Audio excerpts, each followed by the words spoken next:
Subscribe to my channel by pressing red button and click on the bell icon for notification of latest updates.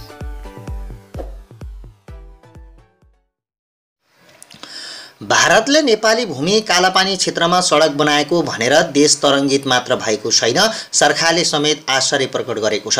भारतले यो सडक रातारात बनाएको होइन, सन् 2008 मा नै निर्माण सुरु गरेको हो।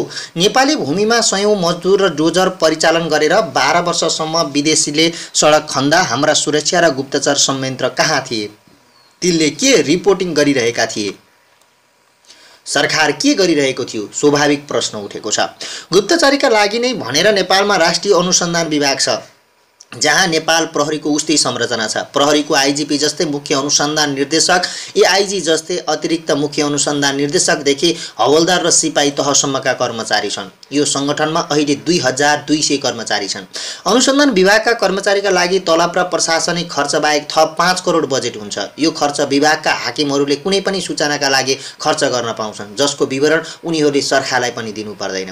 अनुसन्धान विभाग पहिले गृह मन्त्रालय अन्तर्गत थियो, तर यो विभागको काम प्रभावकारी बनाउने भन्दै केपी ओली पछिल्लो पटक प्रधानमन्त्री भएपछि सम्पत्ति शुद्धिकरण अनुसन्धान विभाग र राजस्व अनुसन्धान विभागसँगै गुप्तचर विभाग पनि सिधै प्रधानमन्त्री मातहत ल्याएका थिए। तर प्रधानमन्त्री मातहत आएपछि पनि अनुसन्धान विभागले आफ्नो देशको विदेशको सडक खनिरहेको सूचना प्रधानमन्त्रीसम्म किन पुर्याउन सकेन भन्ने प्रश्नमा गृहका एक अधिकारीले भने, सडक नै खनेको सूचना त सरकारलाई पहिलेदेखि नै थियो, सरकारले प्रतिक्रिया मात्र नदिएको हो।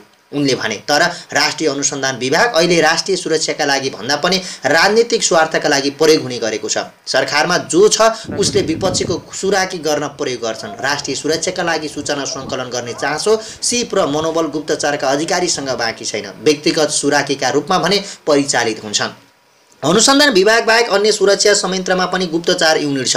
नेपाली सेना सैनिक गुप्तचर महानिर्देशनालय डिजिएमआई छ, जसको नेतृत्व उपरथीले गर्छन्। लगभग सबै जिल्लामा सेनाका गण छन् र हरेक गणमा रहेका गुप्तचर युनिटका यो महानिर्देशकलाई सूचना पठाउने गर्छन्। सेनाले यसरी सङ्कलन गरेको सूचना रक्षा मन्त्रालय, प्रधानमन्त्री र राष्ट्रपतिसम्म पुर्याउने गर्छ। तर देशको सार्वभौमिकतामाथि यति ठुलो घात हुँदा सेना र उसको गुप्तचर महानिर्देशनालय सूचना किन सङ्कलन गर्न सकेन र त्यो सूचना रक्षा मन्त्री र प्रधानमन्त्रीले किन पाएनन्? पाएका थिए भने अहिले किन आश्चर्यमा परेका छन् भन्ने प्रश्न उठेको छ। सीमा सुरक्षाको जिम्मा सरकारले सशस्त्र प्रहरीलाई जिम्मा दिएको छ। देशको चारैतिरबाट सीमा रक्षा गर्न अहिलेसम्म जम्मा 120 बोर्डर आउटपोस्ट स्थापना गरिएको छ। भारतले कालापानी क्षेत्र आफ्नो नक्सामा समेटेर गत कार्तिकमा नक्सा सार्वजनिक गरेपछि पश्चिम दार्चुलाको लिपुलेक क्षेत्रमा बीओपी स्थापना गर्ने निर्णय गरेको थियो, तर 8 महिनासम्म प्रक्रिया अघि बढेको छैन। दार्चुलाको ब्यास नगरपालिका 1 मा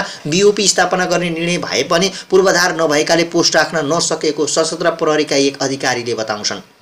भौगोलिक रूपमा विकट भएकाले त्यहाँ पुग्ने समस्या छ, खाद्यान्न लगायतका बन्दोबस्तीका सामान पुर्याउनै गाह्रो छ, त्यसका लागि बजेट पनि आएको छैन, उनले भने। त्यसै बेला सरकारले चीनसँगको सीमामा पनि 3 बीओपी स्थापना गर्ने निर्णय गरेको थियो। हुम्लाको हिल्सा, मुस्ताङको लोमाङथाङ र सङ्खुवासभाको किमाङथाङकामा सशस्त्र प्रहरीको बीओपी स्थापना गर्ने निर्णय भएको थियो, जसमध्ये किमाङथाङका मात्र पोस्ट स्थापना भएको छ। त्यसो त सूचना सङ्कलनका लागि नेपाल प्रहरी र गृह मन्त्रालयका पनि युनिट छन्। प्रहरीमा विभाग नै छ, त्यस्तै सूचना सङ्कलनका लागि गृहमन्त्रीले मासिक 1 लाख र गृह सचिवले मासिक 50,000 सम्म आफू खुसी खर्च गर्न सक्छन्, जसको कुनै हिसाब देखाउने गरिएको छैन। तर ती युनिटको सूचनाले पनि यति संवेदनशील सूचनामा सहयोग गर्न सकेन। आफ्नो भूमिमा विदेशीले 12 वर्षदेखि बनाइरहेको सडक उद्घाटन भएपछि मात्र थाहा पाउनु देशको सूचना र सुरक्षा संयन्त्र समेत कति कमजोर छ भन्ने प्रश्न भएको छ। लिपुलेक क्षेत्रमा सुरक्षा निकायको उपस्थिति नभएकाले यसबारे सूचना प्राप्त गर्न नसकिएको गृह मन्त्रालयका प्रवक्ता केदारनाथ शर्माले बताउँछन्। लिपुलेकमा भारतले सडक बनाइरहेको सूचना हामीलाई पहिला पनि कुनै निकायबाट आएको थिएन, उनले भने। तर दार्चुलाका प्रमुख जिल्ला अधिकारी यदुनाथ पौडेलले भने सरकारलाई यो विषयमा वर्षौंदेखि जानकारी भएको बताउँछन्। सन् 1979 सालदेखि बनाइएको कुरा के भन्नु, हामीले बुझिरहेका थियौँ, थाहा पाएका थियौँ। अहिले एकाएक सडक बन्यो भन्ने बुझाइ छ, तर एकाएक होइन नि। हामीले दाबी सधैँ गरिराख्यौँ, तर उसले कहिल्यै छाडेन, उनले भने। नेपाली सेना र राष्ट्रिय अनुसन्धान विभागका उच्च अधिकारीहरू भने लिपुलेकमा भारतले सडक बनाइराखेको बारेमा आफूहरूले नियमित जानकारी गराउँदै आएको बताउँछन्। राष्ट्रिय अनुसन्धान विभागका एक अधिकारी भन्छन्, यो विषयमा सरकारलाई धेरै पटक प्रतिवेदन गरिएको छ। निवेदन गरिएको छ। यति ठूलो विषयमा हामीले प्रतिवेदन नदिने कुरै हुँदैन। राष्ट्रिय अनुसन्धान विभागका पूर्व प्रमुख देवीराम शर्मा यतिखेर विगतमा जानकारी थिएन भन्नु सरकारको लाचारी भएको बताउँछन्। लिपुलेक हुँदै व्यापार गर्न सन् 2015 मा भारत र चीनले बेजिङमा सहमति गरेका थिए। व्यापार गर्ने भनेको सडक पनि बनाउने हो। त्यसबेला पनि यसबारे बहस भइरहेपछि सरकारले विज्ञप्ति निकालेको थियो, तर त्यसपछि नेपाल चुप बस्यो। तर अहिले पनि दबाब बढेपछि थाहा थिएन भन्नु लाचारी हो उनले भने। लिपुलेकमा भारतले सडक निर्माण गरिरहेको विषयमा सरकारसँग सूचना थियो, तर सरकारले गम्भीरतापूर्वक नलिँदा समस्या बढेको बताउँछन्। राष्ट्रिय अनुसन्धान विभागका पूर्व अनुसन्धान निर्देशक विनोद कान्त ठाकुर संवेदनशील सीमावर्ती क्षेत्रका रूपमा विभागलाई दार्चुला तोकिएको छ, जहाँ 10 देखि 12 कर्मचारी कार्यरत छन्। अनुसन्धान विभागको सुदूरपश्चिम क्षेत्रीय प्रमुख हुँदा पनि लिपुलेकमा भारतको सडक निर्माण गरिरहेको सूचना सरकारलाई पठाएको ठाकुरले स्मरण गरे। हामीले सूचना दिएका हौं, तर माथिल्लो निकायबाट गम्भीरतापूर्वक लिएन र कुनै निर्देशन पनि आएन। थप निर्देशन नआएपछि विभागका कर्मचारीले धेरै सोधखोज गर्न मिल्दैन उनले भने। भारतको नयाँ दिल्ली स्थित नेपाली दूतावासमा पनि नेपाल प्रहरी र अनुसन्धान विभागका एसएसपी स्तरका कर्मचारी मात्र होइन, सैनिक सहचारी पनि खटिएका छन्। सुरक्षा निकाय सम्बन्ध अधिकारीले नेपालको सार्वभौम सत्ता राष्ट्रिय स्वार्थमा तलमाथि कहाँबाट भएको छ भन्ने रिपोर्ट आफ्नो मुख्यालयमा पठाइरहनुपर्छ। दिल्लीमा खटिएका एकजना पूर्व गुप्तचर अधिकारी भन्छन्, लिपुलेकतर्फ सडक निर्माण भएको छ भन्ने सूचना कुनै गोप्य होइन। हामीले माथिल्लो निकायलाई सूचना दिएका हौं। सूचना भएरै पनि हाम्रो सरकार भारतसँग संवाद गर्न चुकेको छ। चीन र भारतको लिपुलेकबाट व्यापार गर्छौं भनेर 1 जेठ 2072 मा घोषणा गरे तापनि नेपालको सार्थक संवाद गर्न नसकेको उनको भनाइ छ। नेपाली भूमिलाई भारतले कहिले नक्सामा गाभेको छ, कहिले सडक उद्घाटन गरेको छ, तर नेपाल भने सधैँ आश्चर्यमा पर्दै आएको छ। सूचनाको कमजोरी होइन, राष्ट्रिय जिम्मेवारी बोधको कमीले यस्तो भएको हो उनले भने। भारतले नेपाली भूमिमा सडक निर्माण गरेको विषयलाई नेपाल सरकारले अत्यन्तै दुःखद खबर भनेको छ। भारतको यो कदम दुई देशबीचको समझदारीको विपरीत रहेको ठहर नेपालको छ।